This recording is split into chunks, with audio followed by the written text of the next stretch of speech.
Good morning, Maggie. Good morning. Are you turning into a morning person now? No, I want to be. I told you the other day I woke up at like 7:30. What did I even wake up for? Do you remember? Did I tell you?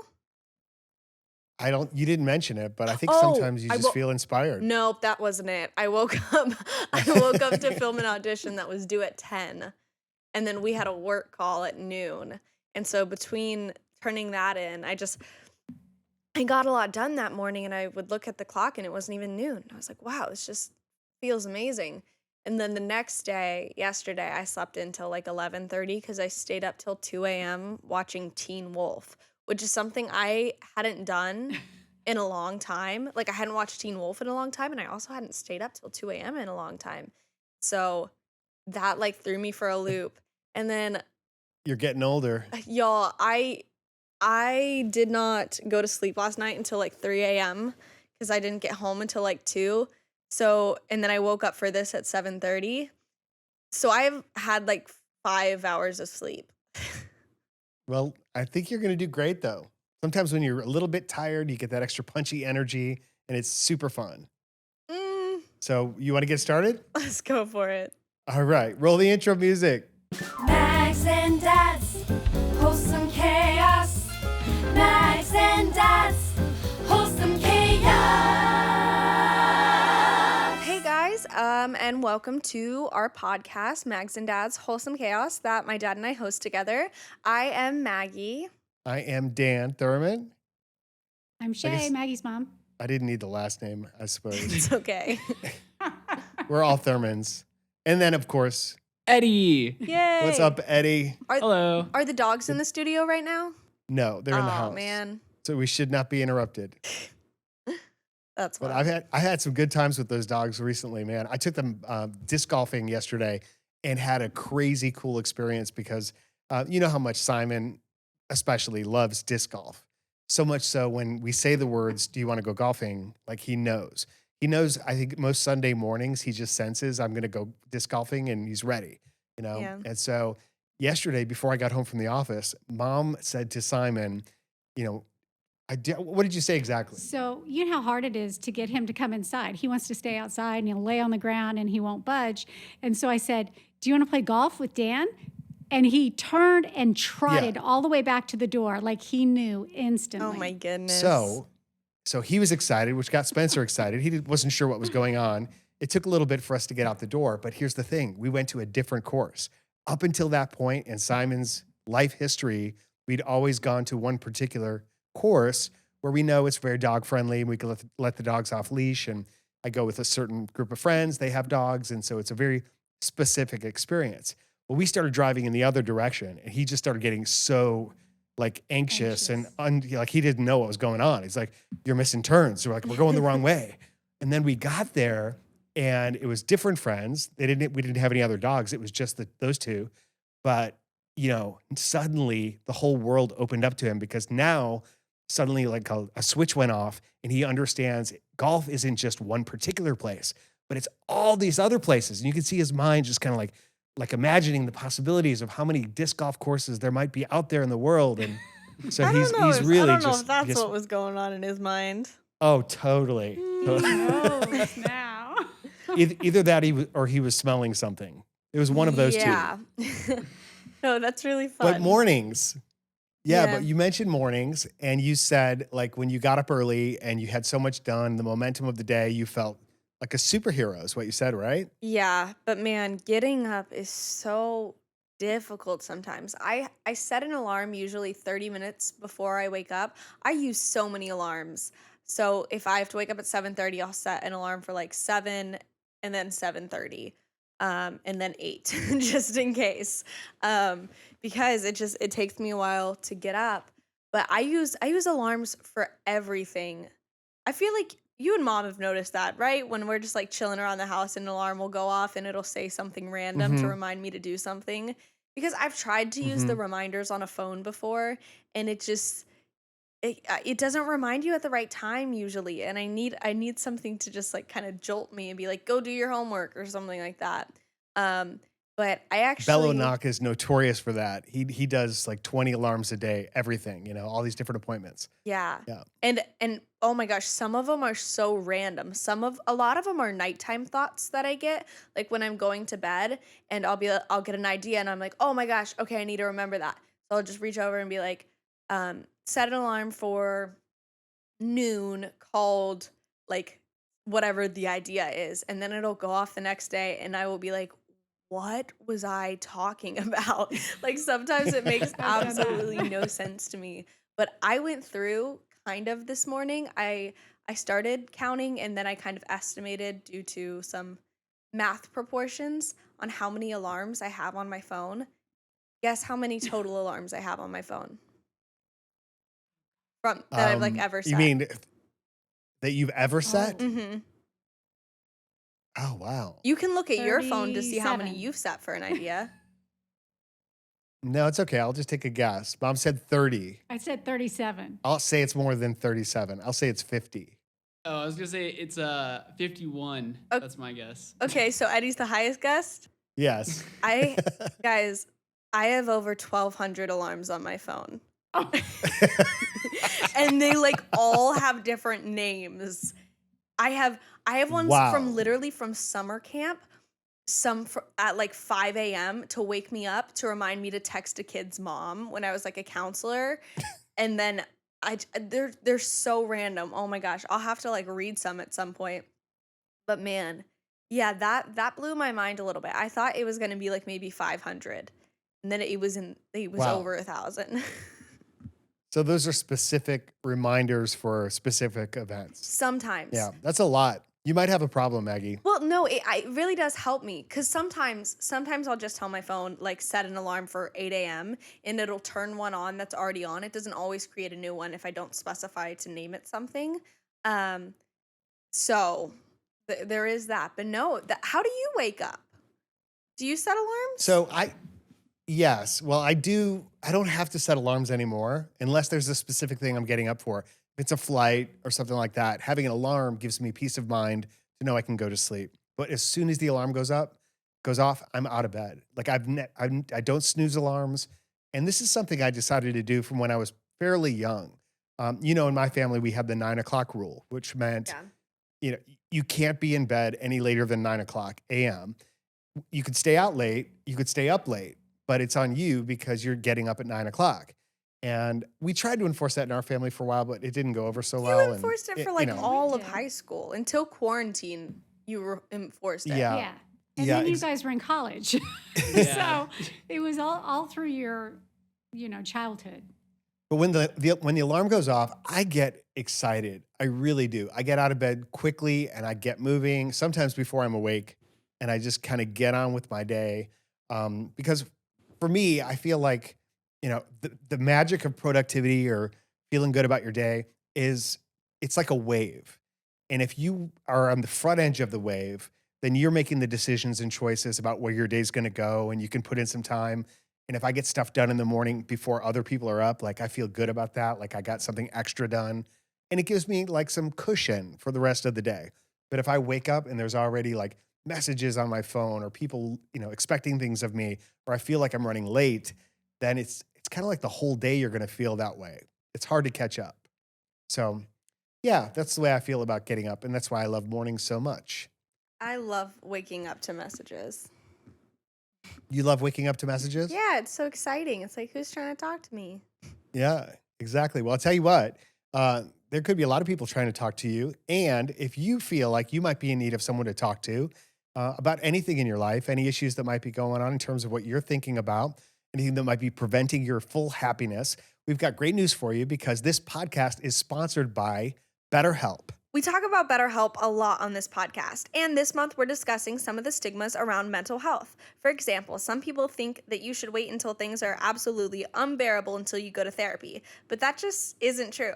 Therapy is a tool to utilize before things get worse, so it can help you avoid those lows. Many people think therapy is for so-called crazy people, but therapy doesn't mean something's wrong with you. It means you recognize that all humans have emotions, and we need to learn to control them, not avoid them. I know personally that sometimes when things are just so intense in your life or things are building up, what makes me feel better instantly is talking to someone about it.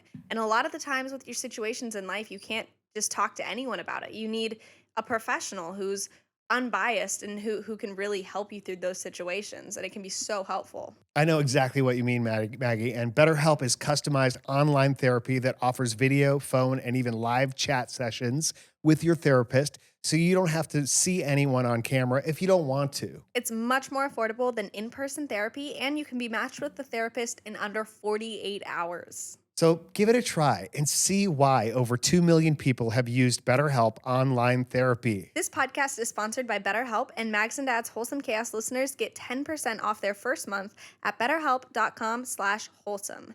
That's BetterHelp.com/wholesome. Yep. You know, and Maggie, we're coming up on another holiday. Valentine's Day is right around the corner, which is a happy, wonderful time for a lot of people. Yeah, for a lot But of like people. all holidays, it could be, like you said, it could be the other side of it. And you might be experiencing a sense of loneliness or, wondering who your special someone in life might be, or maybe going through a breakup. I don't know, whatever it may be, but might be another instance where we could benefit from having therapy in our lives. What are you going to be doing on Valentine's Day? Man, I have a few days, so maybe something will happen and I'll get swept off my feet and I will fall madly in love in 3 days? Unlikely, but possible. I've seen it in the movies. Yeah, no, exactly. And you are in the movies, so like it could totally happen. But yeah, I've realized I'm 19 years old. I'll be 20 in a few months, and I've never had a Valentine's Day when I've been in a relationship. Like I've just never had that experience, and I'm kind of bummed about that. Like I think that would be so fun. I don't think I've ever really gone through holidays in a relationship, actually. I also, side note, haven't been in that many relationships. But yeah, no, that's something I'm definitely looking forward to. So if not this year, then maybe next year. But I think I've always also wanted to go to like a Lonely Hearts party. I think that would be really fun. Or sad. I don't know. That's also something I've seen in movies.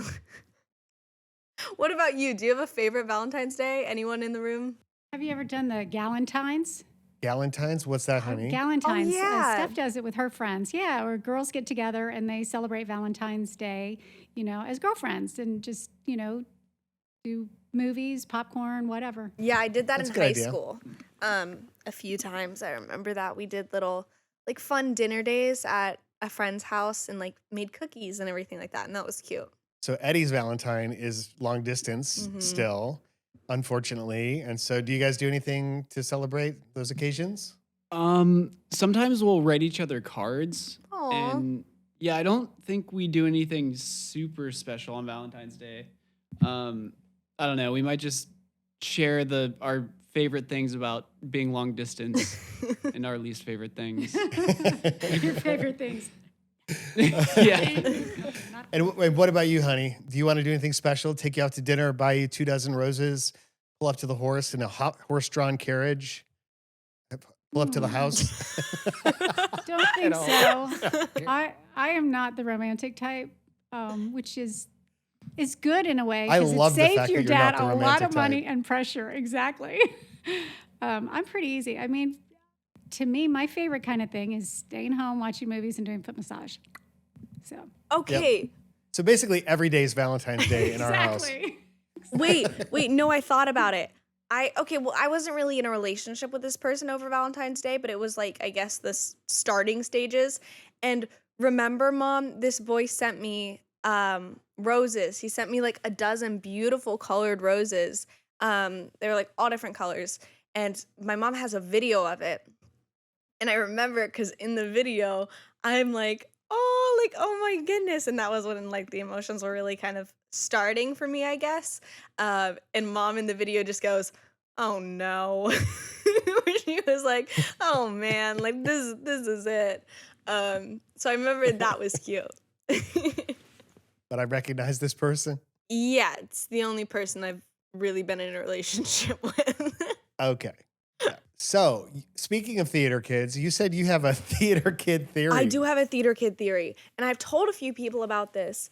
But it's just so interesting to me that I have a theory that practically everyone in the entertainment industry was a theater kid.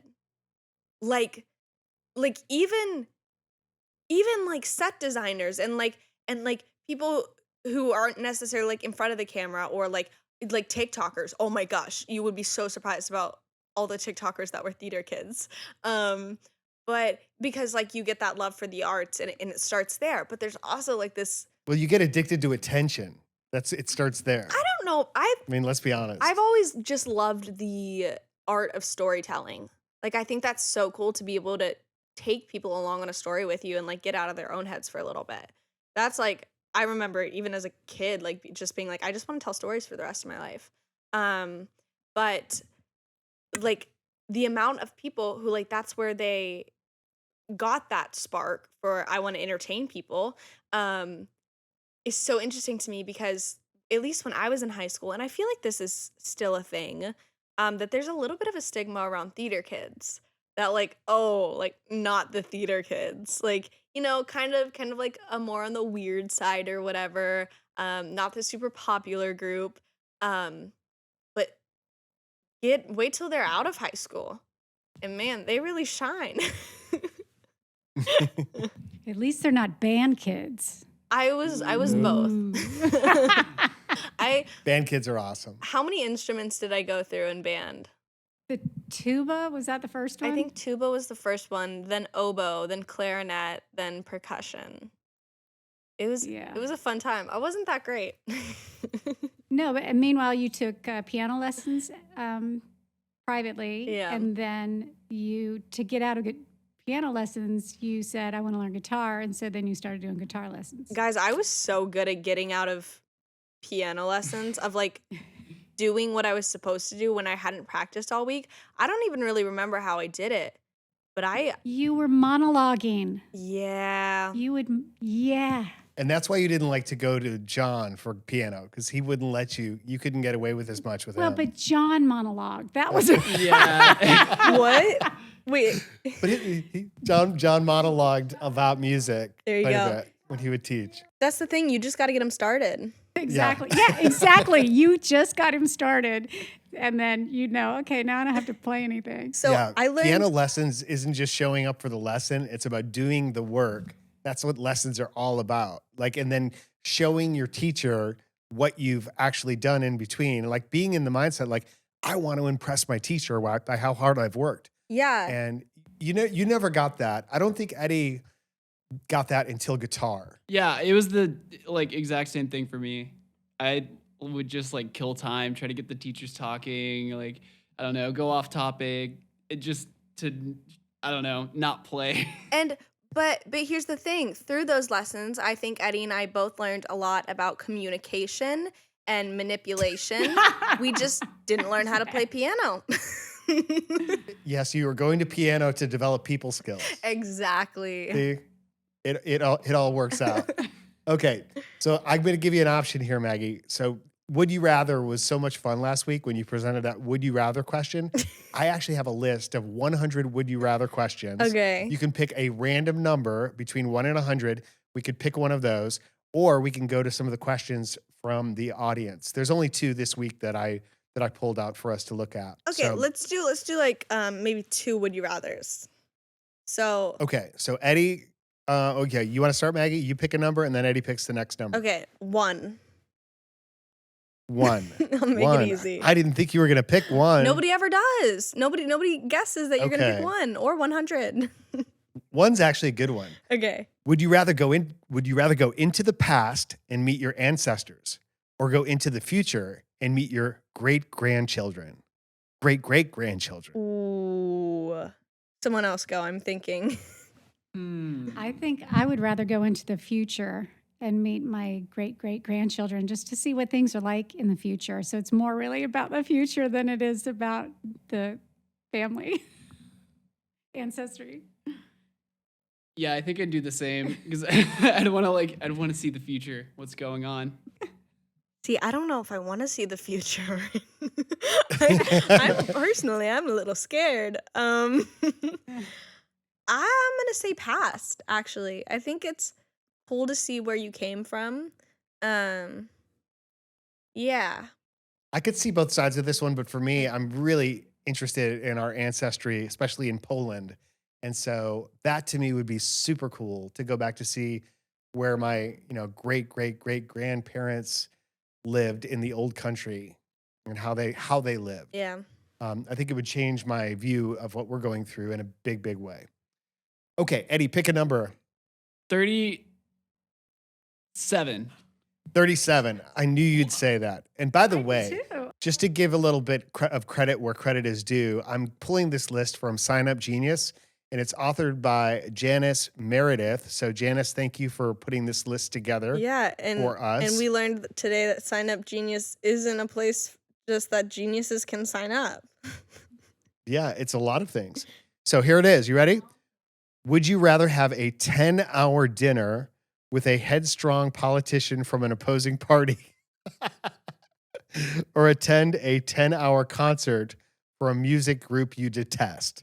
I would do the politician, I would say, because I always find it interesting to talk with people of differing views and try to come to some sort of, reconciliation or agreement, even if it's agree to disagree. I'd much prefer that than 10 hours of music. I would say politician as well. I really enjoy having conversations with people who have differing opinions than me. Honestly, like, how does anyone on any side of anything expect anything to change if they don't have conversations? So That's a good point. I think that'd be really interesting to just like, I think what we forget a lot of the times is like at the end of the day, everyone's people. Like you could be arguing with someone on the internet, or like I know it's really easy when you're in like road rage or whatever to forget that like in that car is just a person. And I think that applies to like politics as well. Where it's like if we just get down to the people of it, then we can have better conversations. Yeah. Being on boards of directors and serving with people like for years at a time who are very different in terms of our, viewpoints or the way we see things in the world. It's way more than 10 hours. I'm telling you, it's like hundreds of hours in multiple meetings over long periods of time. And what happens is you do develop an appreciation for the person. I remembered a quote that I learned at some point along the way. I think it was Abraham Lincoln who said, "I really don't like that man. I must get to know him better." Mm. Which was the idea that I'm only seeing the superficial. I'm only seeing the things that maybe annoy me or point at something in my character that's different. But once I get to know them, then clearly I'll feel differently. Yeah.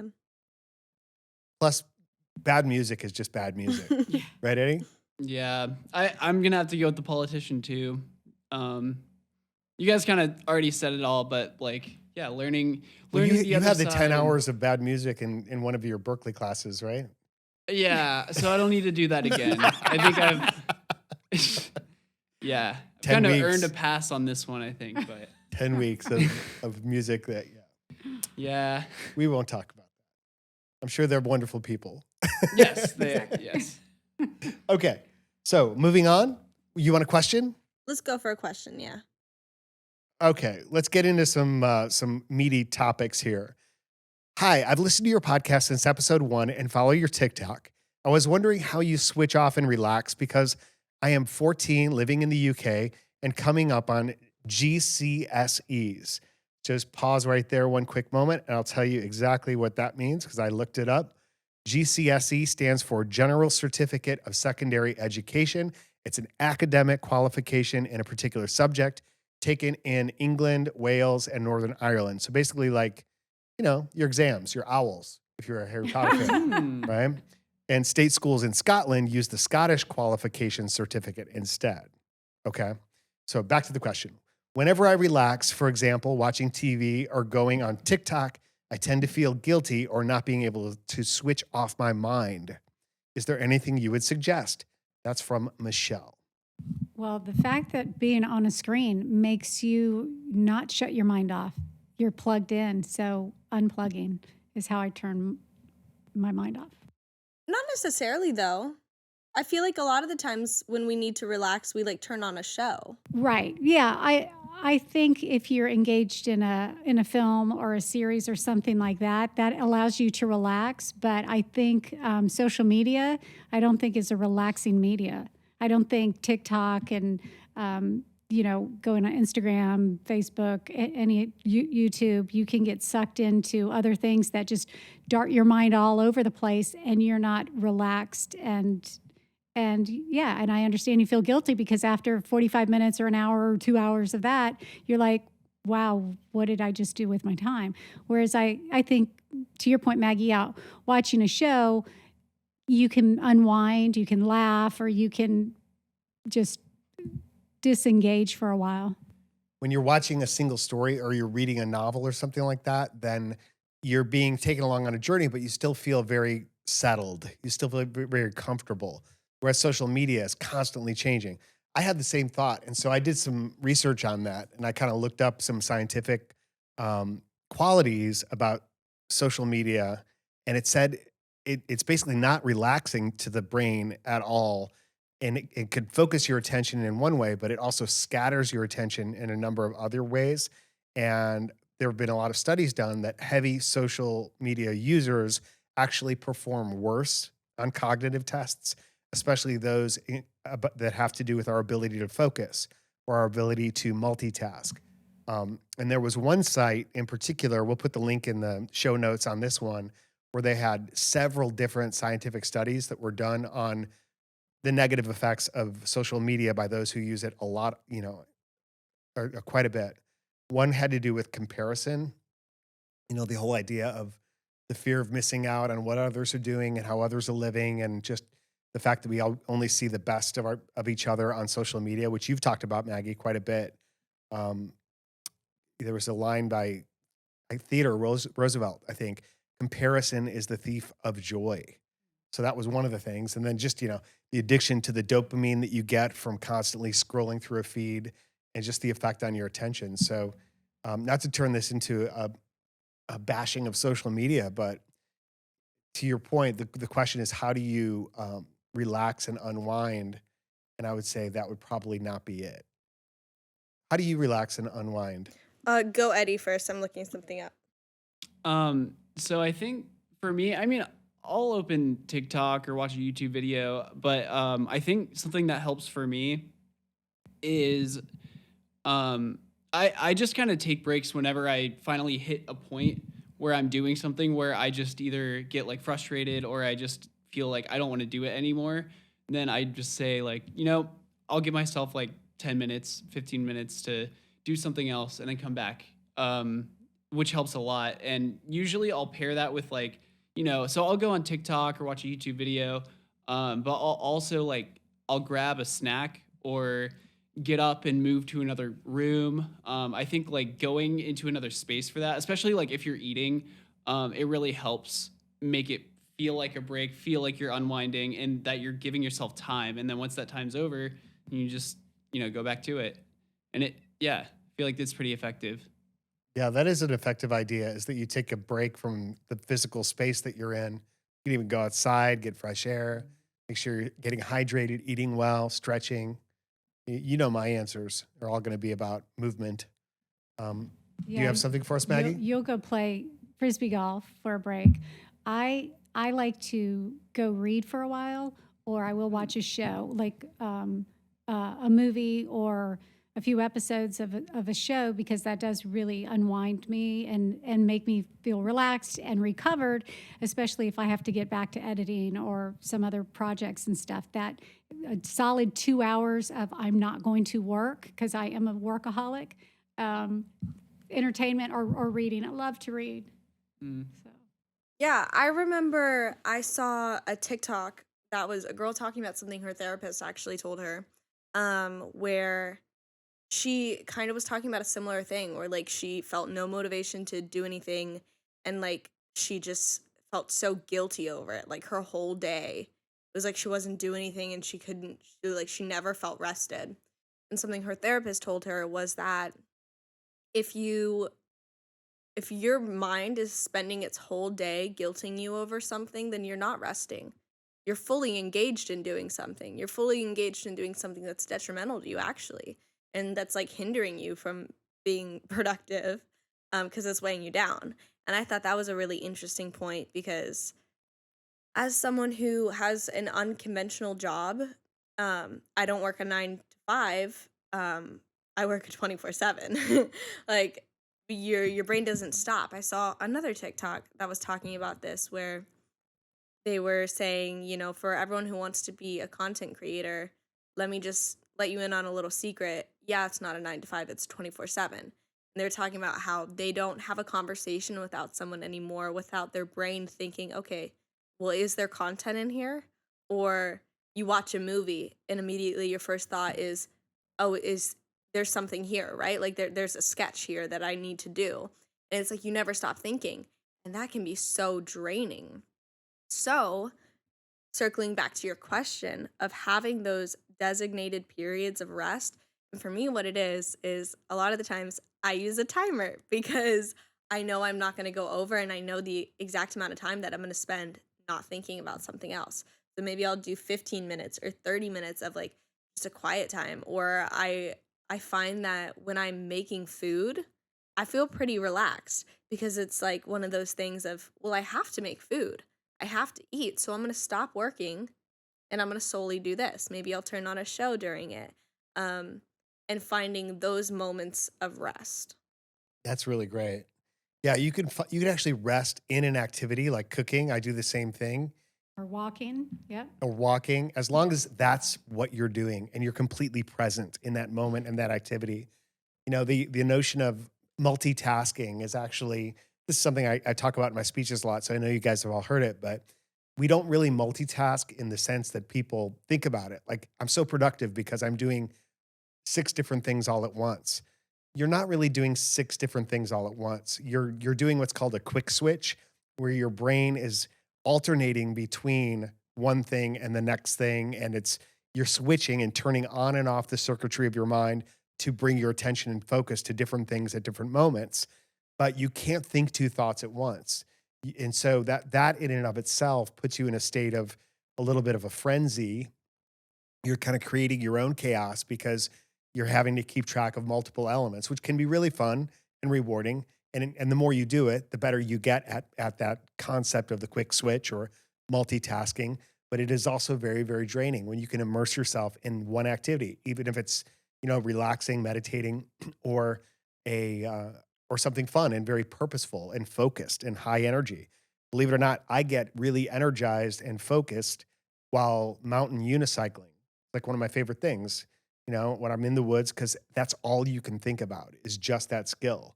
And so it brings your focus to that point. That's really important. And then, the last thing that came to my mind was when you have days like that where you feel overwhelmed and you feel like you're never going to get to the end of your list, you've got to be thinking about prioritization. There's one thing that if you got that one thing done and nothing else, it's still a good day. And for all of us, that one thing is, I didn't do anything to harm myself. I didn't do anything to backtrack on some of my maybe goals and initiatives. I remember when I first decided to stop drinking, or other behaviors or habits that I've tried to change. In the beginning, that takes a lot of your commitment and focus.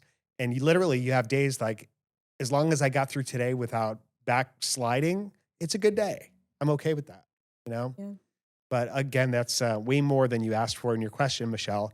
Hopefully there was something in there that you found useful and helpful. I have a question for you, Maggie. Okay. Something I've been thinking about, and I haven't asked you this ahead of time. So if you don't want to answer it on the podcast, that's okay. But in thinking about your acting, because right now your acting career is gaining some traction and gaining some momentum, knock on wood, but you've got some more auditions coming in and some exciting things happening, and you did your movie. And so there's going to come a point where an acting audition that comes in, or a part that's offered to you, or something, there's going to be this intersection and conflict between maybe your values or your sensibilities about life Yeah. and the job. What are you going to do when that happens? Have you thought about that? I've been thinking about that since I was like 8 years old, and the first time I went to LA on an acting trip, and this lady, I'm very glad to hear that. oh my gosh, what was her name? I think her name is Rachel Gillespie. She was like a casting director, who we were introduced to or whatever on this trip I was on, and she introduced us to this thing called a no line. And she said, like, N-O line. She's like, you need to know your no line. And I really do appreciate this conversation. It is kind of funny looking back at it. Okay, I was like 12. I wasn't 8. But this lady telling us, like, you need to decide what level of nudity you're okay with. And like, then again, we're like 12. But it is important because Hollywood's wild, man. And a lot of the times, like, once you're 18, it opens a lot of doors and a lot of questions that you have to ask. And so I could literally find in journals, like dating back to 10 years ago, different lists. And of course, my lists have changed over the year with what I'm comfortable with. And I still stand by it, but at the end of the day, like, I know what I'm comfortable with. And we talked about this. Mom and I filmed an audition the other day where there was a lot of cussing in it, which I'm totally fine with. Like if I'm a character and that's the character's state, then I'm okay with that accurate portrayal of that character. However, like, personally, and like my personal beliefs and like religious beliefs, I'm not comfortable like saying the Lord's name in like a derogatory way, like saying like Jesus Christ in a manner that is supposed to tear people down or like stuff like that. And so literally there's been auditions and stuff where I'll just like change, like I just like won't say it in the script. And if they don't want to cast me for that, or if like that's totally fine. Like, I'm 100% okay with that. Yes, I have things that I'll pass on because at the end of the day, like, I know there'll be other things.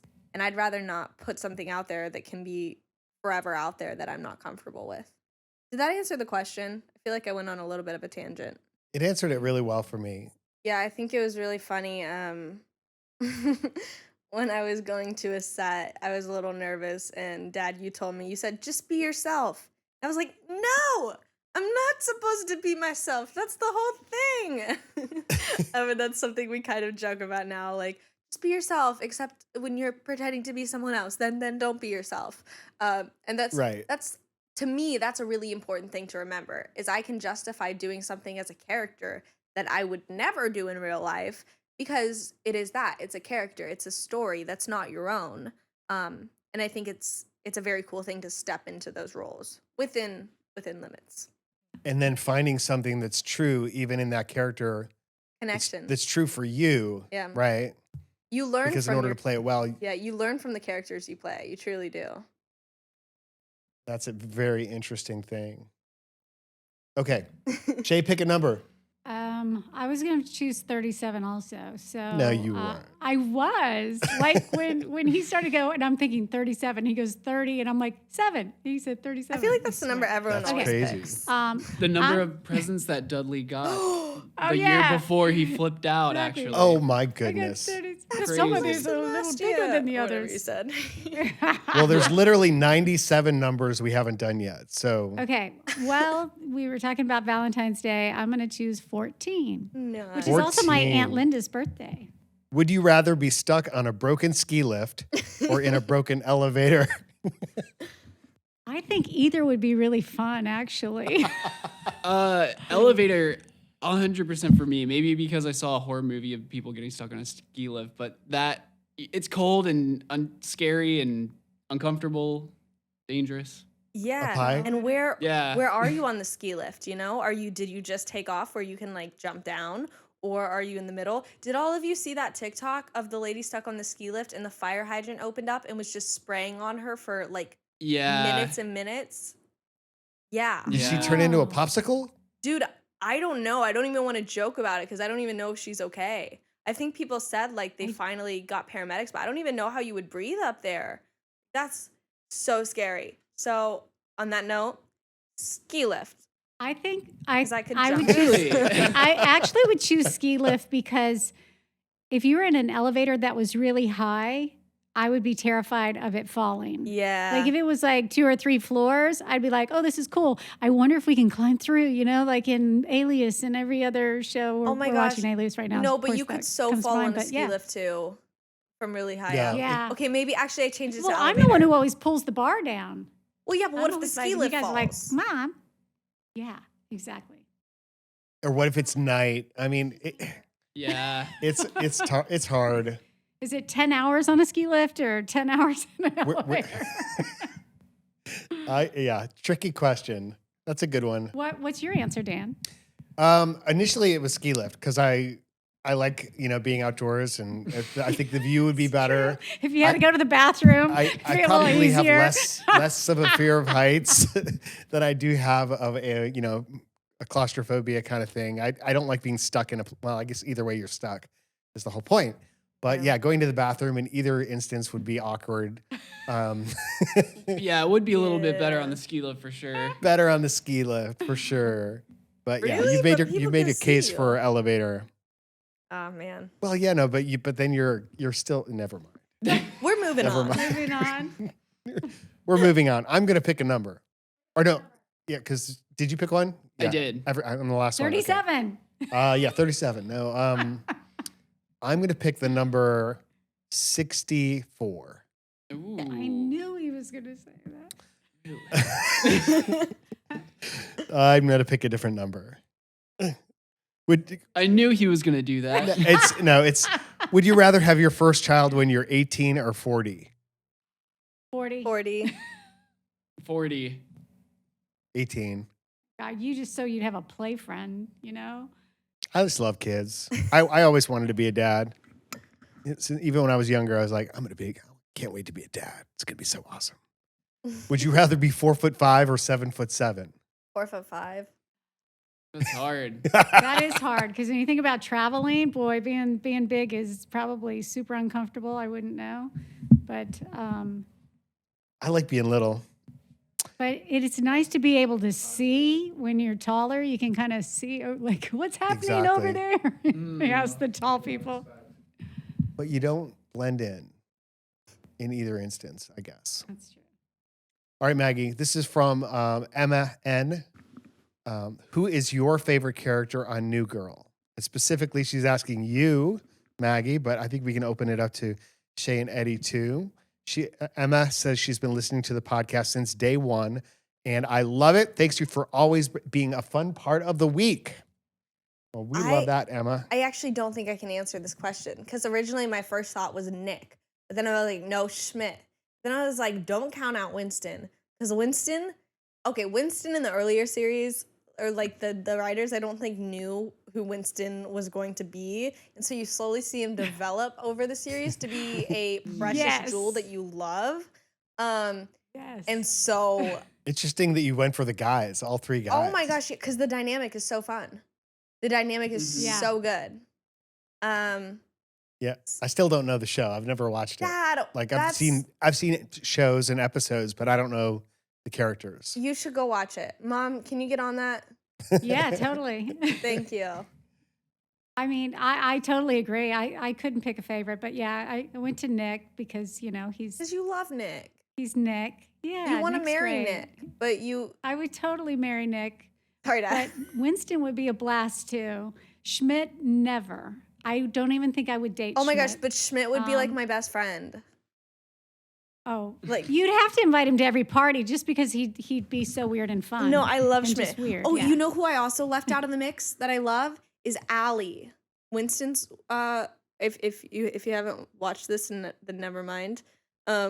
Like if you're in the earlier seasons, but you know who I'm talking about, Mom. I love Allie. At work, she's the cop. Yeah. Yeah, she's too cool though. Now she's No votes for Jess? Jess is like the best. anchor of the show. Yeah, she'd have to be my favorite. I but- do love Jess though. There would be no New Girl without Jess. You know what I mean? Right. Yeah. And I feel like a lot of the times people hate on her. I've gotten in arguments with people before because they're like, "Oh, Jess is annoying." I'm like, "Okay, everyone's annoying. That's what makes us interesting." Yeah. So justice for Jess, honestly. Like, stop crapping on her. She did great. Yeah, she's amazing. She's so fun. Eddie, do you have an opinion? Not really, because I haven't seen enough of the show. I think I've only seen like 4 or 5 episodes. Oh my but it's a great goodness, show. guys. It's awesome. Oh, we watched a couple episodes together. I remember. It's like literally my favorite show. Right now. For like yeah, I'll probably end up watching it through with Morgan or something because I do really like it. do it. It's an amazing example of how important like individual characters are working together to create. It's an ensemble piece essentially. Like, you know what I mean? Kind of like The Office and stuff like that. But it just goes to show that like good characters make good stories and like they're just so entertaining to watch for hours and hours and hours. Yeah, you know, your dad and I have been watching Alias, which was 2001. I don't know how I never watched the show before, but Jennifer Garner, do you know how much of the stunts she does herself? I'm guessing a lot because Guess. Dad told me I need to get into martial arts. Yeah, I said to Maggie, like, you need to like study martial arts at some point in your acting career.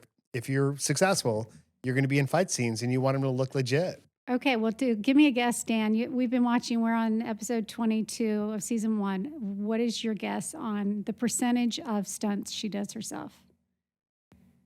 She does have a stunt double. Do we have a I know proof the of this answer. fact? Yes. Okay. I would say 60%. Have you seen the show, Eddie? No, but I know the number because you told I'm me. going to say 85. I haven't seen the show. I just want to be involved. Well, she is a total baddie. 98%. Wow. And that information came from her stunt double who said it was her. No, I'm sorry. Was it 98 or 99? It was 98. 98%. 98% Wow. of her own stunts. Amazing. Well, she was And in this is she was tough. Elektra, she was in Daredevil, she was in yeah. Peppermint. Have you seen Peppermint? I can't believe I haven't. Oh my gosh. I know. She is a baddie. She is. She's like my new favorite female actress of all time. Wow. Total respect. I mean, she can do comedy. She can do action better than I can't. Can you think of anybody who can do action more consistently better? It's not like a one and done film. It's like every week she's got to, beat up people and take a zillion punches. It's pretty impressive. Man. Well, thank you, Emma, for opening up that interesting dialogue between our family. And Yeah, I'm glad it wasn't like, who is the least favorite member of your family? That would have been a much more difficult question. Yeah.